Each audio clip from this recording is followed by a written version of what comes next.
Travel heels. என் லைஃப்பில் நான் ரொம்ப ஹாப்பியாக இருந்த மொமெண்ட்ஸ்லாம் என்னென்னு யோசிச்சா மேக்ஸிமம் அது நேச்சர் கூட ஸ்பெண்ட் பண்ண டைமாக தான் இருக்கும். மோஸ்ட்லி அது ஒரு பைக் ரைடாக தான் இருக்கும், எனக்கு ரொம்ப பிடிச்சவங்களோட. ஸோ அப்படி போன ரைடு தான் குன்னூர். நாங்கள் குன்னூர் ரீச் ஆகும்போது இட்ஸ் ஆல்மோஸ்ட் டஸ்கி, அதாவது சன் செட் ஆகிடுச்சு. நாங்கள் இருந்த இடத்துலேருந்து சன்ரைஸ் ரொம்ப அழகாக தெரியும்னு சொன்னாங்க. So we waited from dusk till dawn to witness the beauty of sunrise.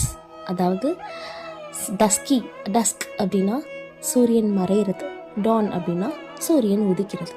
So ஒரு விஷயம் நைட்டு ஃபுல்லாக நடந்திருக்கு, ஒரு விஷயம் முடிக்கிறதுக்கு ஒரு நைட்டு ஃபுல்லாக தேவைப்பட்டிருக்கு, நான் விடிய அந்த வேலையை பார்த்தேன் அப்படின்னு நீங்கள் சொல்லணும்னு நினச்சிங்கன்னா you can say from dusk till dawn. For example, the party held from dusk till dawn. இது மாதிரி நீங்கள் நிறைய கற்றுக்கணுன்னா ஃபாலோ இன்க்ளவ் அஃபிஷியல். தேங்க்யூ.